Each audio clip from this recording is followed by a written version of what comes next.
Hello, I'm David Scantleberry, and if you're wondering where I got an odd name like that, it was right here in Cornwall. I'm not a Cornishman, and I've never lived in Cornwall, but I have been visiting this beautiful county for longer than I can remember, and I am a member of a Cornish family. In recent years, my wife, Patricia, and I have been walking the Lizard Coastal Path, and we've filmed in all sorts of weather and at various times of the year. You'll see us occasionally in this film, and also many of the other walkers who have enjoyed this beautiful part of the country.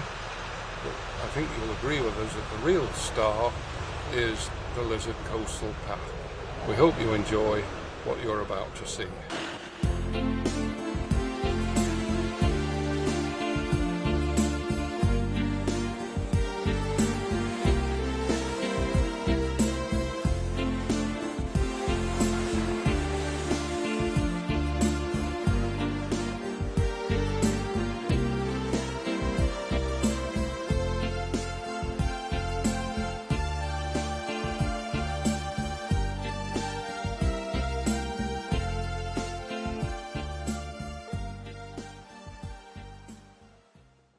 Dawn.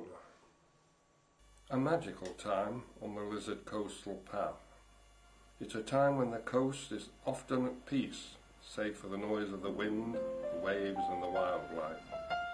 A time most of us never see. Sunrise is always worth getting up for, whether you're a visitor or a local, a camper or a hotel guest.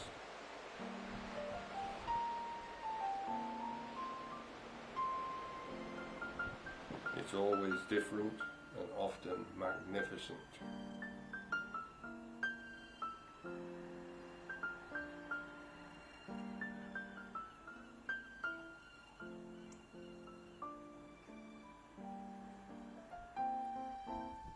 But most of us will walk the coastal path a little later in the day. The Lizard seems blessed with good weather, and there's always plenty to see.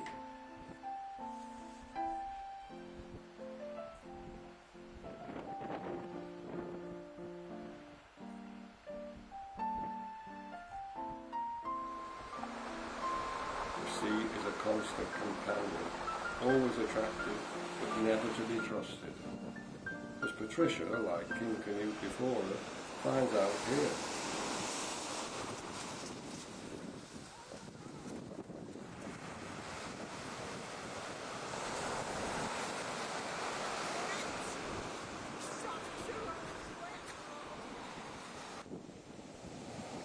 Of course, the sea will always have the last laugh.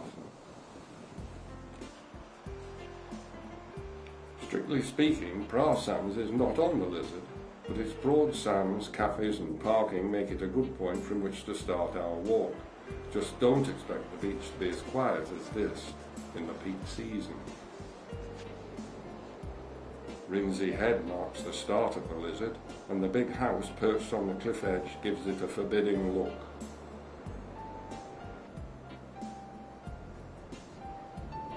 When the sea mist drifts in across the moorland, you can see why the house was chosen for a television mystery drama.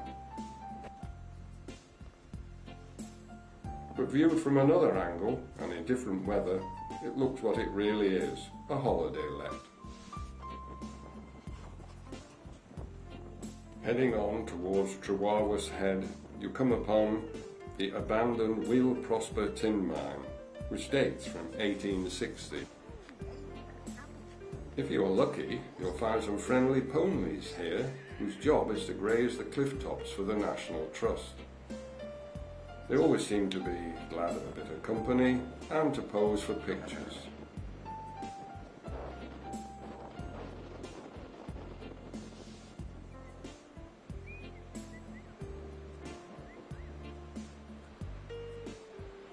Don't step back any further, Patricia. It's a long way down to the beach.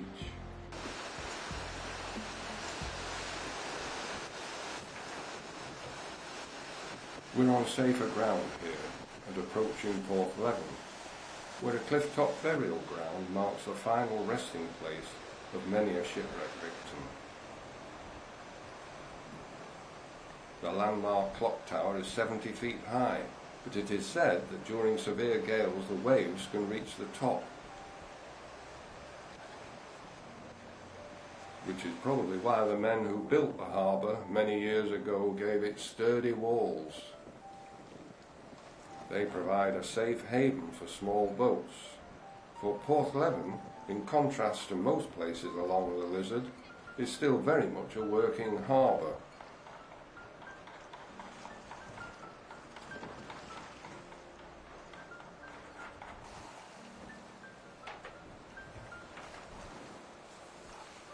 Beyond the town, we come to Loe Bar, a unique stretch of sand which separates the sea from the freshwater Loe Pool and is believed to have formed naturally thousands of years ago.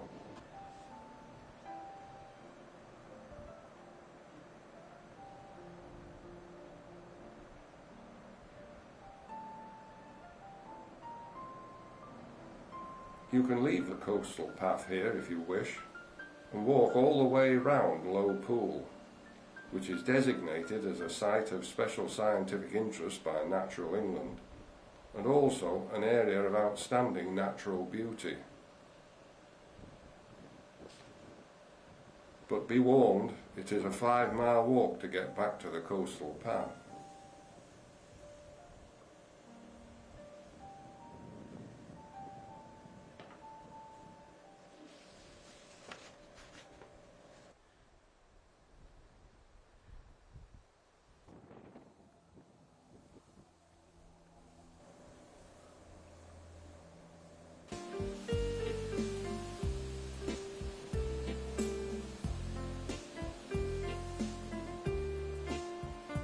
Loe Bar in times past was a treacherous spot for shipping. In 1807 the frigate HMS Anson was driven ashore here and dumped on the beach by huge waves. Her entire crew of 120 was lost, and a memorial stands nearby, not just to those lost but also to Henry Trin Grouse, a Helston man who invented a rocket device that could be fired from the shore to carry a line to a stricken ship. It was to save hundreds of lives in the future, and was only withdrawn from service when rescue helicopters were introduced.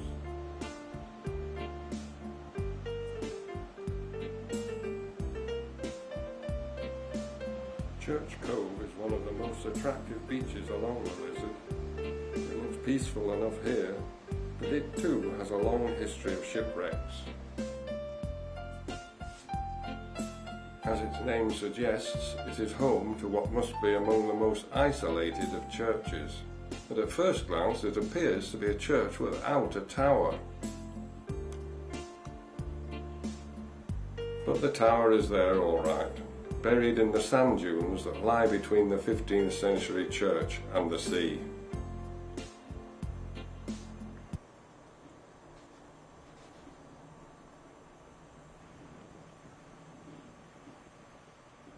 In the 18th century, and indeed as far back as the 16th century, treasure ships were wrecked here and precious cargoes may still lie undiscovered beneath the sand. Ancient coins have been found in comparatively recent times. This stretch of the coast has many beaches, some of which cannot be reached from the cliff-top path.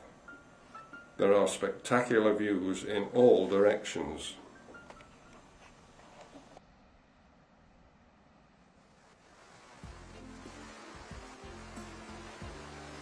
When the harbour at Mullion Cove was built in 1895, financed by a local dignitary as recompense to the fishermen for 2 disastrous pilchard seasons, its architects believed it would be protected from winter gales by Mullion Island, which lies half a mile offshore.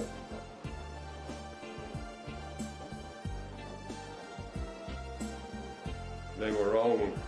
It would be a reckless man who stood on the sea wall when the wind was from the west.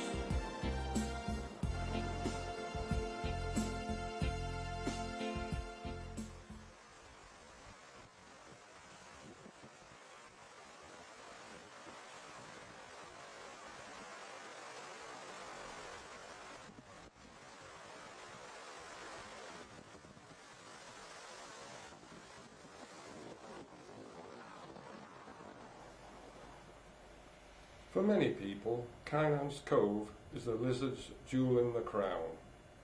A beautiful beach, a car park and a cafe ensure it is usually busy.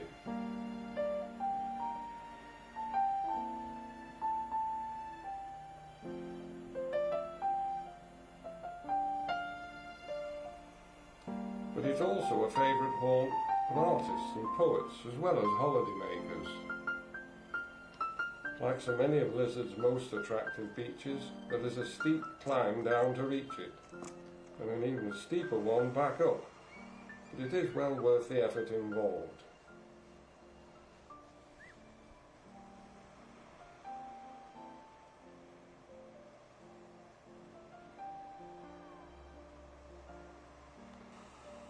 It was from nearby Rill Point that the approaching Spanish Armada was first sighted in 1588.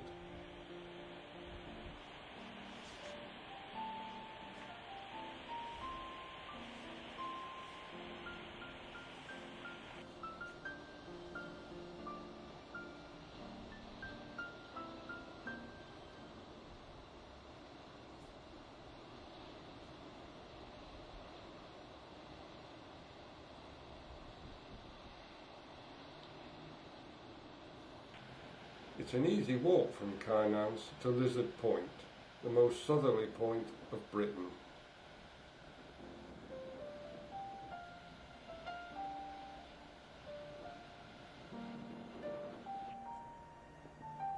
Thousands of visitors flock to see it today.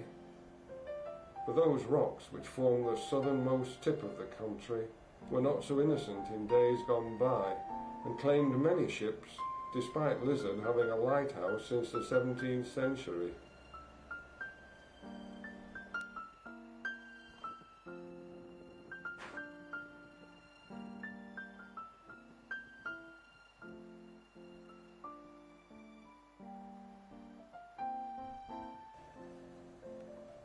At almost any point along the coastal path, you can encounter difficult climbs. You should always remember that what goes up has to come down. The imposing Black Head is a favourite spot of ours, with its old Coast Guard lookout, now the property of the National Trust. Many of the cliffs around these parts lend themselves to climbing.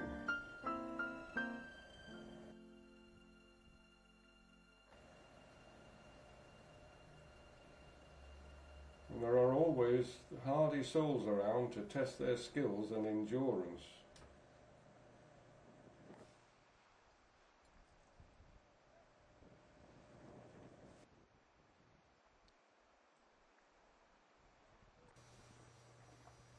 Sometimes, of course, things can go wrong, and that can lead to an appearance by one of the noisier visitors to the coastal path. A rescue helicopter from HMS Seahawk, the Royal Naval Air Station at Cove. This was a training exercise, and we were lucky enough to be there to watch it in close-up.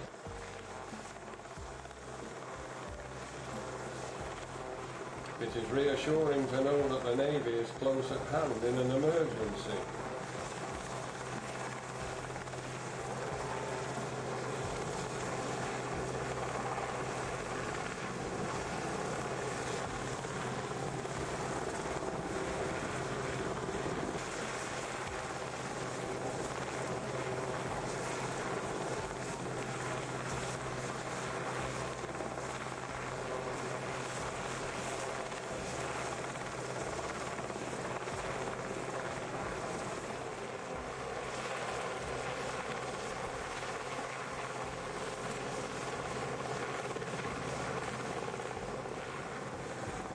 It has to be said that this trainee looked rather happier going back up than he did going down.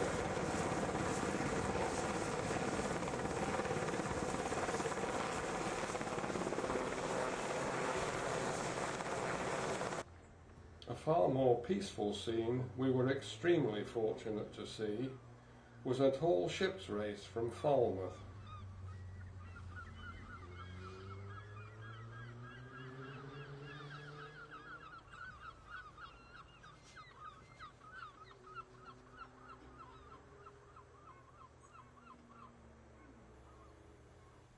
winter's day, the coastal path can be a bleak and lonely place.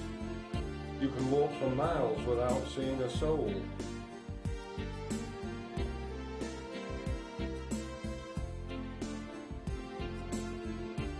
But you should always be prepared for the unexpected, although these monsters are not as scary as at first it might seem. They are just two of the creatures in a unique cliff-top sculpture park near Coverack, created by the sculptor Terence Coventry. After farming in Cornwall for 25 years, his love of art led to him creating this fascinating collection of works, which can be seen free of charge on the coastal path, but command high prices at galleries across the country.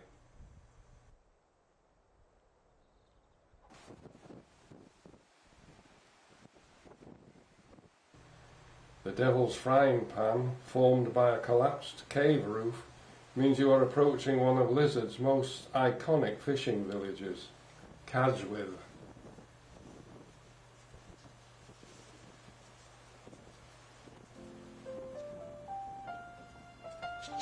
Made famous in the television documentary The Fisherman's Apprentice, it is one of the few places where you might find boats as well as cars parked on yellow lines. It's usually a sign that bad weather is expected. Cadgwith's fishermen rely on their boats for their living, and they want to get them as far away from the sea as possible. But when the weather is fine, you'll find plenty of activity in the tiny harbour, whether the tide is in or out. Cadgwith may be small, but it is still a working harbour.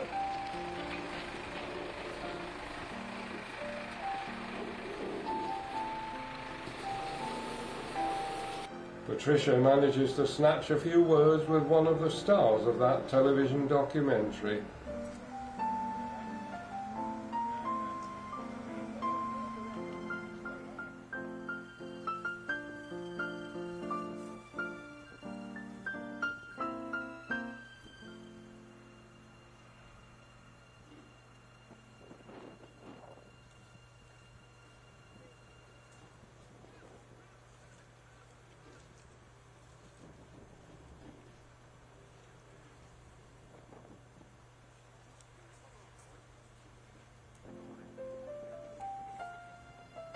This is what it's all about, of course.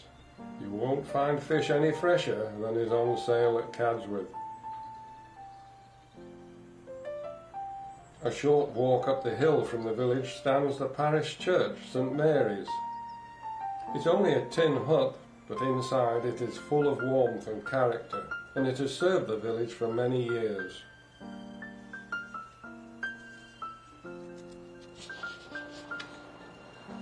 Kenn Sands is another fine beach, although again you'll be lucky to find it as quiet as this in high season.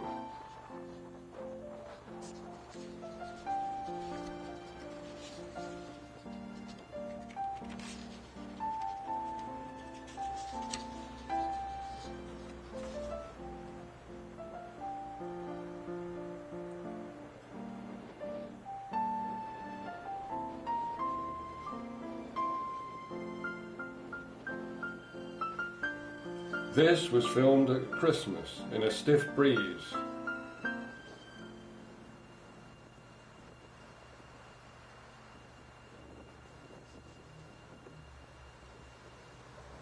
The sea can be a spectacular sight, and it looks very inviting.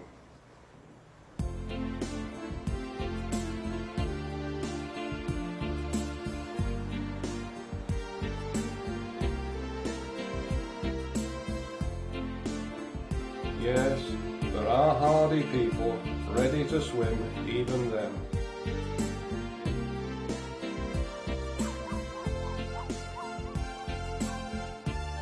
But for the rest of us, the cliff tops, the beaches and the rocks remain, as attractive in the winter sunlight as they ever are in summer.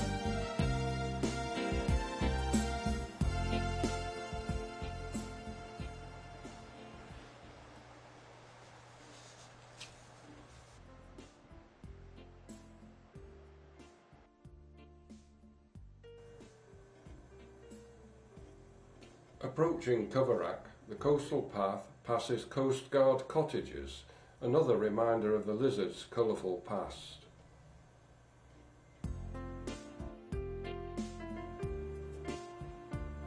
The Paris Hotel is the only pub in the village and is named after the liner SS Paris, which was wrecked on the headland in 1899.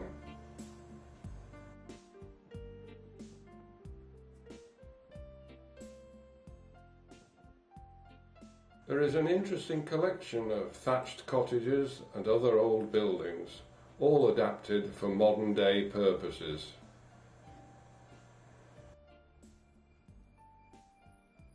Brenda's, the village store, reputed to stay open even when the waves are lashing down on its roof, and where you can buy anything from a hairpin to a garden gnome.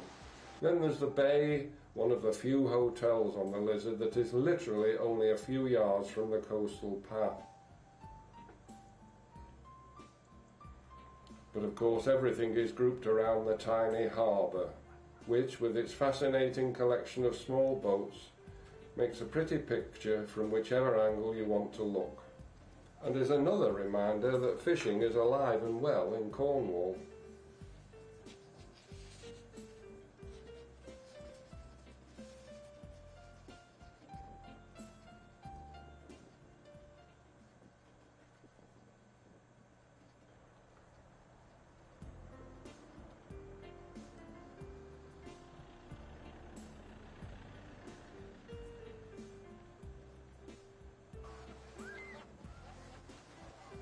On one day of the year, however, the boats give way to a different activity, the Christmas Day swim.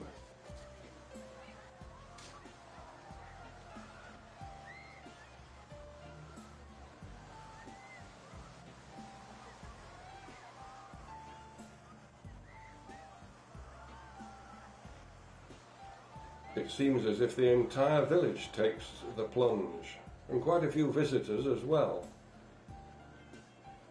Whatever the weather, Father Christmases galore take to the water.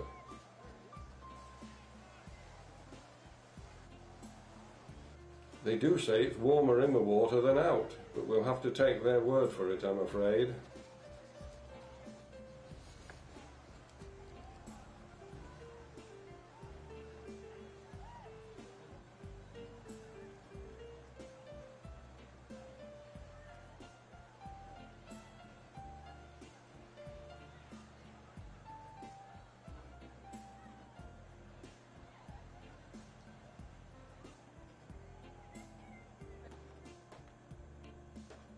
If you're in Coverack around this time, there's no better place to welcome in the new year. The Bay Hotel's firework display lights up the sky for miles around, and sometimes there is something of a battle with the Paris or the village hall, or both.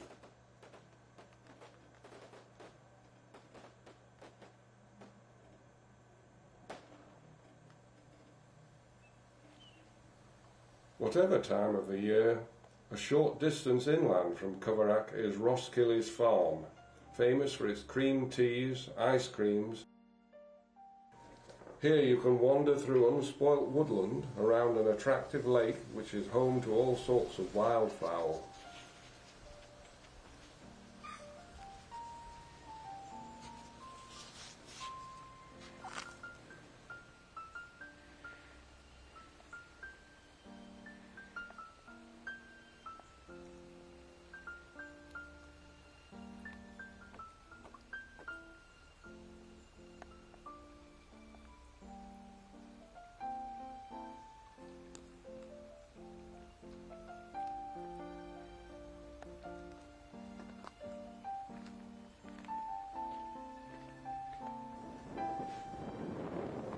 The coastal path passes many relics of Cornwall's past, and one can only marvel at how the captains of industry in those days managed to build engine houses which not only served a purpose, but also added to the character of this wonderful coastline.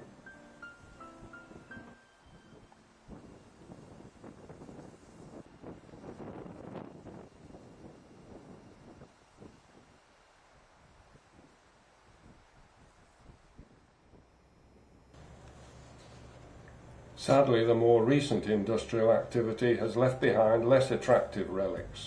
The quarry at Dean Point was still active when we began our exploration of the Lizard, but closed around 2005 after operating for 100 years. Stone from here was used in the construction of the Channel Tunnel. Its rusting remains are still to be seen, but nature is slowly reclaiming the scarred landscape, and before long it will be but a memory. The old jetty, where ships once loaded stone to be taken to construction sites all over the country, now stands idle. Nearby Lowland Point is what geologists call a raised beach, and this flat rocky expanse lies little above sea level. The cliffs are some 200 feet high, but are anything up to a quarter of a mile inland.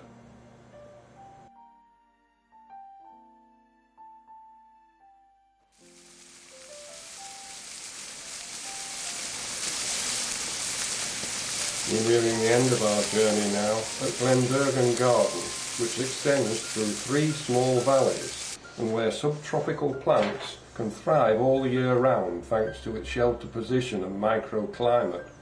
A story is told that during World War II a German bomber pilot used to regularly cross the coast at this point and say to himself, "When we win the war I will buy that house and its gardens." Little did he know that the estate's tiny beach would, on D-Day, be one of the embarkation points for the Allied forces, and would make sure his dream never came true.